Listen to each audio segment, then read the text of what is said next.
আকাশবাণী কলকাতা স্থানীয় সংবাদ পড়ছি সুদীপ বসু। প্রথমে বিশেষ বিশেষ খবর। পশ্চিমবঙ্গে বিজেপি সরকার ক্ষমতায় আসার পরে অনুপ্রবেশ রোধে যে সকল ব্যবস্থা নিয়েছে তার ভূয়সী প্রশংসা করেছেন কেন্দ্রীয় স্বরাষ্ট্রমন্ত্রী অমিত শাহ।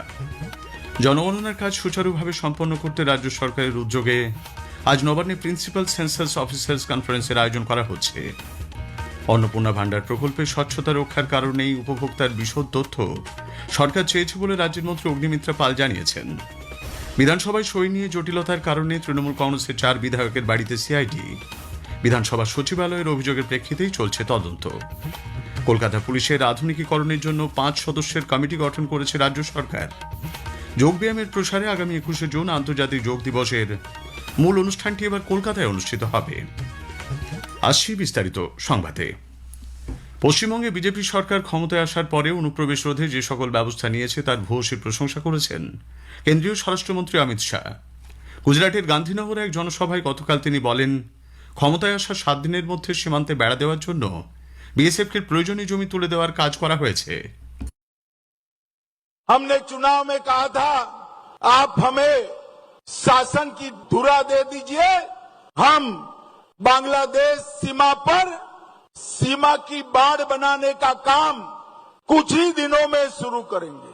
और मैं बंगाल के मुख्यमंत्री श्री शुभेंदु अधिकारी जी को बधाई देना चाहता हूं कि 7 ही दिन में उन्होंने 600 हेक्टेयर भूमि बीएसएफ के हाथ में सौंपने का काम कर दिया।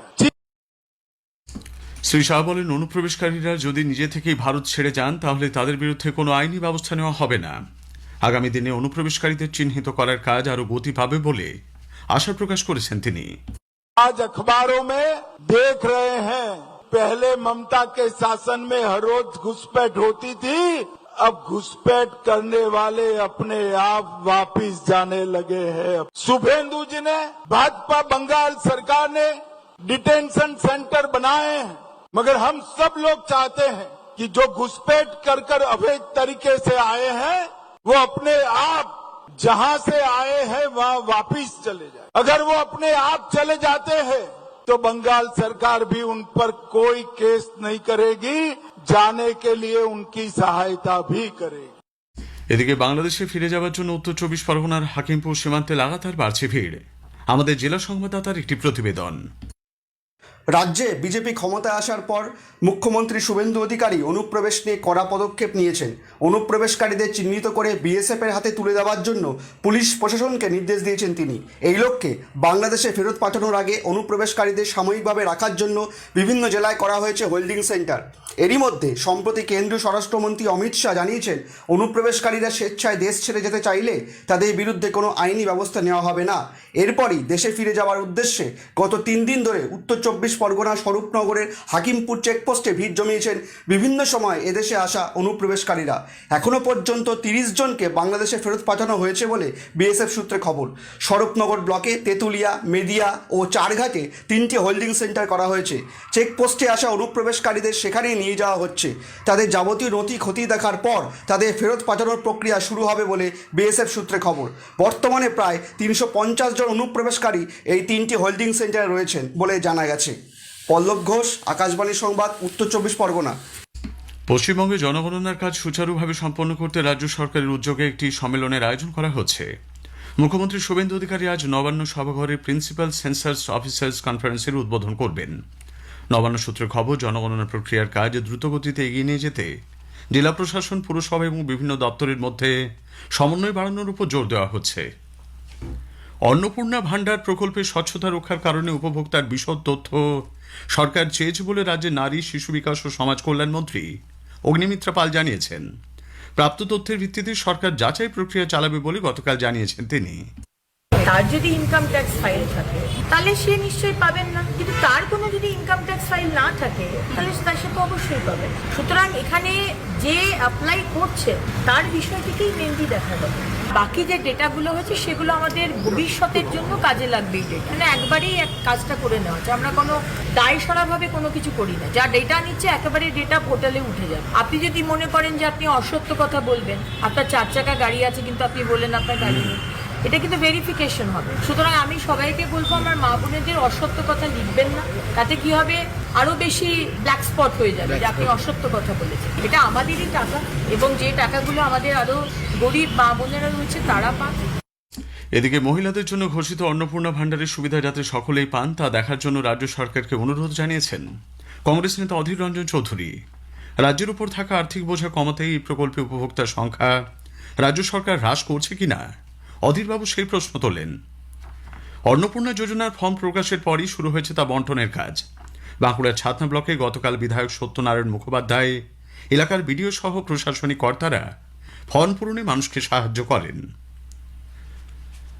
বিধানসভায় সই নিয়ে জটিলতার কারণে তৃণমূল কংগ্রেসের 4 বিধায়কের বাড়িতে গতকাল যান সিআইডি আধিকারিকরা। চৌরঙ্গী তৃণমূল কংগ্রেস বিধায়ক নয়না বন্দ্যোপাধ্যায়ের পাশাপাশি রাজ্য পুলিশের গোয়েন্দা বিভাগের আধিকারিকরা যান বেলেঘাটার বিধায়ক কুণাল ঘোষ, ক্যানিং পূর্বের বিধায়ক বাহারুল ইসলাম এবং ডোমজুড়ের বিধায়ক তাপস মাইতির বাড়িতে। বিধানসভায় পরিষদীয় দলের তরফে জমা দেওয়া চিঠির সঙ্গে তাদের স্বাক্ষরে অসঙ্গতির অভিযোগ উঠেছে বলে খবর। রাজ্য সরকার আগামী 1 জুন থেকে সরকারি বাসে মহিলাদের বিনামূল্যে যাতায়াতের কথা ঘোষণা করলেও বাস পরিষেবা অপ্রতুল বলে সিপিআইএমের বিধায়ক মোস্তাফিজুর রহমান অভিমত প্রকাশ করেছেন। বিষয়টিতে তিনি ইতিমধ্যেই রাজ্যের মুখ্যমন্ত্রী শুভেন্দু অধিকারীকে চিঠিও দিয়েছেন। তিনি বহরমপুর ডোমকল জলঙ্গি রুটে দ্রুত সরকারি বাস পরিষেবা চালুর দাবি জানান। দক্ষিণ 24 পরগনা সাগরে এক তৃণমূল কংগ্রেস কর্মীর দোকান থেকে বিপুল পরিমাণ ত্রাণ সামগ্রী উদ্ধারের ঘটনায় চাঞ্চল্য ছড়িয়েছে। গত 4 মে নির্বাচনের ফল প্রকাশের পর থেকেই ভূপতি মাইতি নামে ওই তৃণমূল কংগ্রেস কর্মীর দোকানে ত্রাণ সামগ্রী মজুত করা হচ্ছিল। বিষয়টি জানতে পেরে স্থানীয়রা দোকানে তালা ঝুলিয়ে দেয়। 43টি ত্রিপল, 11 বস্তা মাছের খাবার প্রভৃতি উদ্ধার হয়েছে। ঘটনার তদন্ত শুরু করেছে পুলিশ। স্থানীয় সংবাদ শুনছেন আকাশবাণী কলকাতা কেন্দ্র থেকে। কলকাতা পুলিশের আধুনিকীকরণের জন্য উদ্যোগী হয়েছে রাজ্য সরকার। এই লক্ষ্যে 5 সদস্যের একটি কমিটি তৈরি করা হয়েছে। কলকাতা পুলিশের যুগ্ম কমিশনার সংগঠন নীলাঞ্জন বিশ্বাস কমিটির নেতৃত্ব দেবেন। শহরের আইন শৃঙ্খলা পরিস্থিতি, অশান্তির ক্ষেত্রে প্রস্তুতি খতিয়ে দেখে 15 দিনের মধ্যে এই কমিটিকে বিশদ রিপোর্ট কমিশনারের কাছে জমা দিতে বলা হয়েছে। চিত্র পরিচালক অনিক দত্তের অস্বাভাবিক মৃত্যুর তদন্তে কলকাতা পুলিশের ফরেন্সিক দল গতকাল ঘটনার পুনর্নির্মাণ করেছে। দুপুরে গড়িয়াহাটের হিন্দুস্তান পার্কের ঘটনাস্থলে যান তদন্তকারীরা। বহুতলটির ছাদ থেকে প্রয়োজনীয় নমুনাও সংগ্রহ করেছেন তারা। স্কুলের গাফিলতিতে ছাত্র মৃত্যুর অভিযোগ তুলে দোষীদের অবিলম্বে গ্রেপ্তারির দাবিতে গতকাল দক্ষিণ কলকাতার বাঁশদ্রোণীর মহর্ষি বিদ্যামন্দিরের সামনে বিক্ষোভ দেখিয়েছেন অভিভাবকরা। উল্লেখ্য, স্কুলের 3য় শ্রেণীর ছাত্র আয়ুষ নাথের মৃত্যুতে গত 20 তারিখ নেতাজিনগর থানায় এফআইআর দায়ের করে তার পরিবার। 8 দিন কেটে গেলেও পুলিশ নিষ্ক্রিয় বলে অভিযোগ। দক্ষিণবঙ্গের জেলাগুলিতে আগামীকাল পর্যন্ত ঝড় বৃষ্টির সম্ভাবনা রয়েছে বলে আবহাওয়া দপ্তর জানিয়েছে। আগামী 2 দিন সর্বনিম্ন তাপমাত্রাও কিছুটা কমবে বলে জানিয়েছেন আলিপুর আবহাওয়া দপ্তরের বিজ্ঞানী ডক্টর সৌরিশ বন্দ্যোপাধ্যায়। উত্তরবঙ্গে ধীরে ধীরে বৃষ্টির পরিমাণ কমবে। এদিকে 15 মিনিটের ঝড়ে গতকাল শিলিগুড়ি শহরের একাংশ লণ্ডভণ্ড হয়ে গেছে। বহু এলাকায় বড় গাছ উপড়ে পড়ে, ব্যাহত হয় যান চলাচল। সবচেয়ে ক্ষতিগ্রস্ত চম্পাশাড়ি, পানি ট্যাঙ্কি সহ বেশ কয়েকটি এলাকা। শিলিগুড়ির বিজেপি বিধায়ক শঙ্কর ঘোষ ক্ষতিগ্রস্ত এলাকাগুলি ঘুরে দেখেছেন। যোগ ব্যায়ামের প্রসারে আগামী 21 জুন আন্তর্জাতিক যোগ দিবসের মূল অনুষ্ঠানটি এবার হবে কলকাতায়। দিনটি পালনের মূল ভাবনা যোগা ফর হেলদি এজিং। মধ্য কলকাতার রেড রোড বা সংলগ্ন এলাকায় অনুষ্ঠানের আয়োজন হওয়ার কথা। জরুরি মেরামত এবং রক্ষণাবেক্ষণের জন্য কলকাতা ও হাওড়ার মধ্যে সংযোগকারী দ্বিতীয় হুগলি সেতু আরও এক দফায় সম্পূর্ণ বন্ধ রাখার সিদ্ধান্ত হয়েছে। আগামী রবিবার সকাল 6টা থেকে দুপুর 2টো পর্যন্ত এই সেতুর উপর দিয়ে কোনো রকম যানবাহন চলাচল করবে না। শেষ করার আগে স্থানীয় সংবাদের বিশেষ কিছু অংশ আরও একবার। পশ্চিমবঙ্গে বিজেপি সরকার ক্ষমতায় আসার পরে অনুপ্রবেশ রোধে যে সকল ব্যবস্থা নিয়েছে তার ভূয়সী প্রশংসা করেছেন কেন্দ্রীয় স্বরাষ্ট্রমন্ত্রী। জনগণনার কাজ সুচারুভাবে সম্পন্ন করতে রাজ্য সরকারের উদ্যোগে আজ নবান্নে কনফারেন্সের আয়োজন করা হচ্ছে।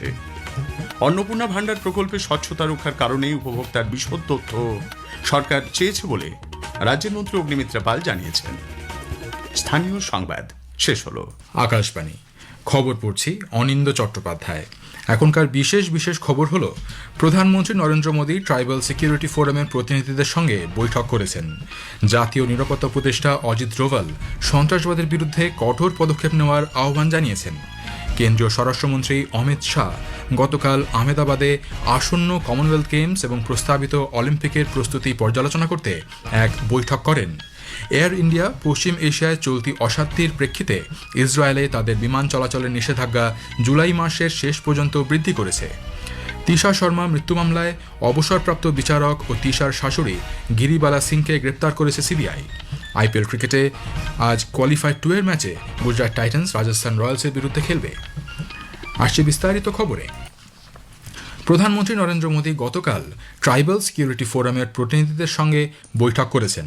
সমাজ মাধ্যমের এক বার্তায় প্রধানমন্ত্রী বলেন, আদিবাসী সম্প্রদায়ের প্রতি তাদের এই নিষ্ঠা প্রশংসনীয়। তিনি আরও বলেন, বৈঠক চলাকালীন উপজাতি সম্প্রদায়ের উন্নয়ন এবং তাদের ক্ষমতায়ন সংক্রান্ত বিভিন্ন বিষয়ে আলোচনা হয়েছে। জাতীয় নিরাপত্তা উপদেষ্টা অজিত ডোভাল সন্ত্রাসবাদের বিরুদ্ধে কঠোর পদক্ষেপ নেওয়ার আহ্বান জানিয়েছেন। রাশিয়ায় আয়োজিত আন্তর্জাতিক নিরাপত্তা ফোরামে তিনি বলেন, সন্ত্রাসবাদের বিরুদ্ধে লড়াইয়ে কোনো দ্বিমুখী নীতি থাকতে পারে না। তিনি বলেন, দায়িত্বশীল দেশগুলির সন্ত্রাসবাদের বিষয়ে নিজেদের অবস্থানে দ্রুত সিদ্ধান্তে আসতে হবে। মস্কোতে অবস্থিত ভারতীয় দূতাবাস সমাজ মাধ্যমের এক বার্তায় জানিয়েছে, রাশিয়ার নিরাপত্তা পরিষদের সচিব সের্গেই সেবুর সভাপতিত্বে এই বৈঠকে আন্তর্জাতিক নিরাপত্তার সমস্যা নিয়ে আলোচনা করা হয়। সহজলভ্য ও প্রতিরোধমূলক স্বাস্থ্যসেবার প্রসার ঘটানোর লক্ষ্যে 2025-26 সালে জাতীয় রাজধানী অঞ্চল দিল্লিতে মোট 370টি আয়ুষ্মান আরোগ্য মন্দির চালু করা হয়েছে বলে জানিয়েছে দিল্লি সরকার। এই কেন্দ্রগুলির উন্নয়ন ও পরিচালনার কেন্দ্রীয় সরকার কর্তৃক নির্ধারিত আর্থিক সংস্থান, কারিগরি নির্দেশিকা এবং অনুমোদিত তহবিলের নির্দেশিকা মেনেই সম্পন্ন করা হয়েছে বলে সরকারের পক্ষ থেকে দিল্লির স্বাস্থ্যমন্ত্রী ডক্টর পঙ্কজ কুমার সিং জানিয়েছেন। অন্যদিকে অনুমোদিত আর্থিক সংস্থানের চেয়ে ব্যয়ের পরিমাণ বেশি হচ্ছে বলে সংবাদ মাধ্যমে যে প্রতিবেদনে প্রকাশিত করা হয়েছে তা তথ্যগতভাবে সম্পূর্ণ ভুল বলেও তিনি জানান। উপরাষ্ট্রপতি সিপি রাধাকৃষ্ণন 3 দিনের সফরে আজ কর্ণাটক, গোয়া এবং কেরালামে যাচ্ছেন। সফরের প্রথমে আজ কর্ণাটকের বেঙ্গালুরুতে আর্ট অফ লিভিং ফাউন্ডেশনের 45 বছর পূর্তি উপলক্ষে আয়োজিত বিশ্বব্যাপী উদযাপন অনুষ্ঠানে উপস্থিত থাকবেন তিনি। এরপর কর্ণাটকের দাভানগেরেতে অবস্থিত ইউনিভার্সিটি বিডিটি কলেজ অফ ইঞ্জিনিয়ারিংয়ের প্ল্যাটিনাম জুবলি উদযাপন অনুষ্ঠানে যোগ দেবেন। সফরের দ্বিতীয় দিনে উপরাষ্ট্রপতি পণজিতে গোয়ার রাষ্ট্র প্রতিষ্ঠা দিবসের উদযাপন অনুষ্ঠানে অংশগ্রহণ করবেন এবং গোয়ায় অবস্থিত সিএসআইআর ন্যাশনাল ইনস্টিটিউট অফ ওশনোগ্রাফিও পরিদর্শন করবেন। সফরের তৃতীয় দিনে রবিবার বেলথাঙ্গাতে সিরি ইন্ডাস্ট্রিয়াল পার্কের উদ্বোধন এবং কর্ণাটকের শ্রীক্ষেত্র ধর্মস্থল মঞ্জুনাথ স্বামী মন্দির পরিদর্শনেরও কর্মসূচি রয়েছে উপরাষ্ট্রপতি সিবি রাধাকৃষ্ণনের। একই দিনে তিনি কেরালাম সফর করবেন এবং কোট্টায়ামে দীপিকা মালায়ালাম ডেইলির 140তম প্রতিষ্ঠাবার্ষিকী উদযাপনের উদ্বোধনও করবেন। কেন্দ্রীয় স্বরাষ্ট্রমন্ত্রী অমিত শাহ গতকাল আহমেদাবাদে আসন্ন কমনওয়েলথ গেমস এবং প্রস্তাবিত অলিম্পিকের প্রস্তুতি পর্যালোচনা করতে এক বৈঠক করেন। উপস্থিত ছিলেন কেন্দ্রীয় ক্রীড়ামন্ত্রী মনসুখ মান্ডভিয়া, গুজরাটের মুখ্যমন্ত্রী ভূপেন্দ্র প্যাটেল, উপমুখ্যমন্ত্রী হর্ষ সাংভি এবং অন্যান্য ঊর্ধ্বতন আধিকারিকরা। সমাজ মাধ্যমের এক বার্তায় শ্রী শাহ বলেন, কেন্দ্রীয় সরকার ভারতে বিশ্বমানের ক্রীড়া পরিকাঠামো এবং সর্বাধুনিক প্রশিক্ষণ ব্যবস্থার সম্প্রসারণ ঘটাচ্ছে। উল্লেখ্য, আহমেদাবাদ 2030 সালের কমনওয়েলথ গেমস আয়োজিত করা হবে। পাশাপাশি 2036 সালের অলিম্পিক গেমস আয়োজনের জন্য আনুষ্ঠানিকভাবে আবেদনও জমা করা হয়েছে। প্রধানমন্ত্রী নরেন্দ্র মোদী রবিবার 31 মে আকাশবাণীতে মন কি বাত অনুষ্ঠানে দেশ বিদেশের মানুষের সঙ্গে তাঁর চিন্তাভাবনা ভাগ করে নেবেন। এটি হবে মাসিক এই বেতার অনুষ্ঠানের 134তম পর্ব। আকাশবাণী ও দূরদর্শনের সবকটি চ্যানেলে সকাল 11টা থেকে এই অনুষ্ঠান শোনা যাবে। আকাশবাণীর সংবাদ website, news on AIR mobile app, Akashvani ও দূরদর্শনের সংবাদ বিভাগ, প্রধানমন্ত্রীর দপ্তর ও তথ্য ও সম্প্রচার মন্ত্রকের ইউটিউব চ্যানেলেও অনুষ্ঠানটি শোনা যাবে। খবর শুনছেন আকাশবাণী থেকে। এয়ার ইন্ডিয়া পশ্চিম এশিয়ায় চলতি অশান্তির প্রেক্ষিতে ইসরায়েলে তাদের বিমান চলাচলের নিষেধাজ্ঞা জুলাই মাসের শেষ পর্যন্ত বৃদ্ধি করেছে। এর আগে জুনের শেষ পর্যন্ত দিল্লি তেল আভিভ রুটে বিমান পরিচালনা স্থগিত করেছিল এয়ার ইন্ডিয়া। এয়ার ইন্ডিয়ার একজন ঊর্ধ্বতন আধিকারিক বলেন, ওই অঞ্চলের সার্বিক ভূরাজনৈতিক পরিস্থিতি বিবেচনা করার পরেই স্থগিতাদেশের মেয়াদ বাড়ানোর এই সিদ্ধান্ত। এদিকে পশ্চিম এশিয়ায় যুদ্ধ পরিস্থিতির জেরে বিমান সংস্থাগুলি জ্বালানি সংকটেরও মুখোমুখি হচ্ছে। এর ফলে বিমান চলাচলের ব্যয় বহুগুণ বৃদ্ধি পেয়েছে। তবে এয়ার ইন্ডিয়ার এই সিদ্ধান্তে ইসরায়েলে বসবাসরত 40,000-এরও বেশি ভারতীয় নাগরিকের মধ্যে চরম উদ্বেগ তৈরি হয়েছে।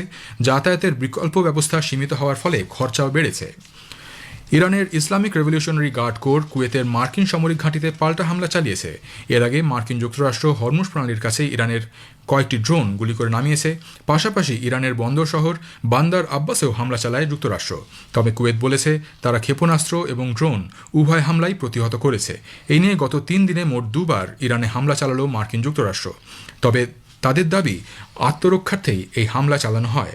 ইরানের বিদেশ মন্ত্রক মার্কিন হামলার নিন্দা করেছে। তারা বলেছে নিজেদের সার্বভৌমত্ব রক্ষার্থে ইরান সব রকম ব্যবস্থা গ্রহণ করবে। এদিকে মার্কিন যুক্তরাষ্ট্র ও ইরান 60 দিনের যুদ্ধবিরতি বৃদ্ধির সমঝোতা স্মারকপত্র মৌ স্বাক্ষরে সহমত হয়েছে। তবে মার্কিন প্রেসিডেন্ট ডোনাল্ড ট্রাম্পের অনুমোদনের পরেই এই চুক্তি চূড়ান্ত করা হবে বলে সে দেশের আধিকারিকরা জানিয়েছেন। এই মৌ স্বাক্ষর করা হলে আন্তর্জাতিক বাজারে জ্বালানি আমদানির ক্ষেত্রে যে অনিশ্চয়তা তৈরি হয়েছে তা দ্রুত আপাতত ঠিক করা সম্ভব হবে। খসড়া সমঝোতাপত্রে বলা হয়েছে হরমুজ প্রণালী দিয়ে যাতায়াত করার সমস্ত জাহাজ নির্বিঘ্নে ওই পথ অতিক্রম করতে পারবে। আরও বলা হয়েছে ইরানকে আগামী 30 দিনের মধ্যে সমস্ত সামুদ্রিক মাইন ওই এলাকা থেকে সরিয়ে নিতে হবে। এদিকে মার্কিন যুক্তরাষ্ট্র ইরানের বন্দরগুলিতে যে নৌ অবরোধ জারি রেখেছিল তাও তুলে নেওয়া হবে। খসড়ায় আরও বলা হয়েছে ইরান ভবিষ্যতে পারমাণবিক অস্ত্র তৈরি করতে পারবে না। তবে ইরানের ভাণ্ডারে থাকা অত্যন্ত সমৃদ্ধ ইউরেনিয়াম কিভাবে ব্যবহার করা হবে তা 2 দেশ মিলে 60 দিনের যুদ্ধবিরতির এই সময় সিদ্ধান্তে আসবে। তিশা শর্মা মৃত্যু মামলায় অবসরপ্রাপ্ত বিচারক ও তিশার শাশুড়ি গিরিবালা সিংকে গ্রেপ্তার করেছে সিবিআই। ভোপালের বাড়িতে গতকাল সিবিআইয়ের একটি দল প্রায় 7 ঘণ্টা ধরে তল্লাশি ও জিজ্ঞাসাবাদের পর তাকে গ্রেপ্তার করে। গ্রেফতারি এড়াতে গিরিবালা সিং মধ্যপ্রদেশ আদালতে জামিনের আবেদন করলেও গতকাল মামলার গুরুত্ব ও তদন্তের বর্তমান পর্যায়ে বিবেচনা করে তাকে কোনো প্রকার আইনি সুরক্ষা দেওয়া হবে না বলে আদালত জানিয়ে দেয়।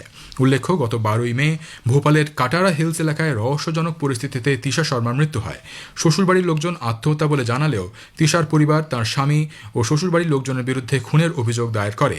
এরপর গত 24শে মে দিল্লির এইমসের এক বিশেষজ্ঞ দল ভোপালের এইমস হাসপাতালে তিশার মরদেহের দ্বিতীয়বার ময়নাতদন্ত করে। আন্তর্জাতিক অর্থ তহবিল IMF জানিয়েছে বর্তমানে শ্রীলঙ্কার পরিস্থিতির উন্নতি হলেও ঋণ দেওয়ার ক্ষেত্রে সে দেশের অর্থনৈতিক অবস্থা এখনও স্থিতিশীল নয়। শ্রীলঙ্কার অর্থনৈতিক সংস্কার কর্মসূচির 5ম ও 6ষ্ঠ দফার যৌথ পর্যালোচনা করার পর IMF এই সিদ্ধান্তে এসেছে। উল্লেখ্য শ্রীলঙ্কার বর্তমান ঋণের পরিমাণ $240 কোটি মার্কিন ডলার। শ্রীলঙ্কার IMF এর প্রধান আইভান পাপা জর্জিও বলেছেন সে দেশে সামগ্রিকভাবে উল্লেখযোগ্যভাবে ঋণের বোঝা কমলেও তা এখনও নিয়ন্ত্রণে আসেনি। তবে শ্রীলঙ্কার এই পরিস্থিতি নিয়ন্ত্রণে রয়েছে বলে পাপা জর্জিও মন্তব্য করেন। মার্কিন বিদেশ দপ্তর ব্রাজিলের 2টি অপরাধী চক্রকে বিদেশি সন্ত্রাসবাদী সংগঠন FTOর তালিকাভুক্ত করেছে। বিশেষজ্ঞদের মতে first command of the capital এবং রেড কমান্ড নামে এই 2টি অপরাধী চক্রের সম্মিলিত সদস্য সংখ্যা 50,000-এরও বেশি। মার্কিন প্রশাসন পশ্চিম গোলার্ধে মাদক পাচার মোকাবিলায় লাতিন আমেরিকার কার্টেলগুলিকে বিদেশি সন্ত্রাসী সংগঠন হিসেবে ঘোষণা করার কৌশল অবলম্বন করেছে। এদিকে অক্টোবরে ব্রাজিলের রাষ্ট্রপতি হিসেবে পুনর্নির্বাচনের লক্ষ্যে বর্তমান রাষ্ট্রপতি Luiz Inacio Lula da Silva নিজের বিরোধী ভাবমূর্তি জোরদার করার পাশাপাশি অপরাধীদের সন্ত্রাসবাদী হিসেবে আখ্যা দেওয়ায় তার বিরোধিতা করেছেন। অন্যদিকে ব্রাজিলের কংগ্রেস প্রাক্তন রাষ্ট্রপতি জেয়ার বোলসোনারোর সমর্থকরা অপরাধী সংগঠনগুলির উপর আরও কঠোর আঘাত হানার জন্য ট্রাম্প প্রশাসনের প্রতি প্রকাশ্যে আহ্বান জানিয়েছেন। কেরালামের 14টি জেলার মধ্যে 6টি জেলাতে ভারী বৃষ্টিপাতের আশঙ্কায় আজ হলুদ সতর্কতা জারি করেছে আবহাওয়া দপ্তর। পাশাপাশি আজ সকালে কেরালাম ও লাক্ষাদ্বীপের বিভিন্ন পর্যবেক্ষণ কেন্দ্রে 5 মিলিমিটার থেকে 15 মিলিমিটার বৃষ্টি রেকর্ড করা হয়েছে। অন্যদিকে আজ বা আগামীকালের মধ্যে দক্ষিণ পশ্চিম মৌসুমী বায়ুর আগমনের আনুষ্ঠানিক ঘোষণা করা হবে বলে আশা করা হচ্ছে। IPL ক্রিকেটে আজ কোয়ালিফায়ার 2 এর ম্যাচে গুজরাট টাইটান্স এবং রাজস্থান রয়্যালস মুখোমুখি হবে। নিউ চণ্ডীগড়ের মহারাজা যাদবেন্দ্র সিং আন্তর্জাতিক ক্রিকেট স্টেডিয়ামে খেলা শুরু হবে সন্ধ্যে 7:30টায়। এই ম্যাচের বিজয়ী দল আগামী রবিবার আহমেদাবাদের নরেন্দ্র মোদী স্টেডিয়ামে IPL 2026-এর ফাইনালে রয়্যাল চ্যালেঞ্জার্স বেঙ্গালুরুর মুখোমুখি হবে। শেষ করার আগে খবরের বিশেষ কিছু অংশ আরও একবার। প্রধানমন্ত্রী নরেন্দ্র মোদী ট্রাইবাল সিকিউরিটি ফোরামের প্রতিনিধিদের সঙ্গে বৈঠক করেছেন। জাতীয় নিরাপত্তা উপদেষ্টা অজিত ডোভাল সন্ত্রাসবাদের বিরুদ্ধে কঠোর পদক্ষেপ নেওয়ার আহ্বান জানিয়েছেন। কেন্দ্রীয় স্বরাষ্ট্রমন্ত্রী অমিত শাহ গতকাল আহমেদাবাদে আসন্ন কমনওয়েলথ গেমস এবং প্রস্তাবিত অলিম্পিকের প্রস্তুতি পর্যালোচনা করতে এক বৈঠক করেন। খবর শেষ হলো।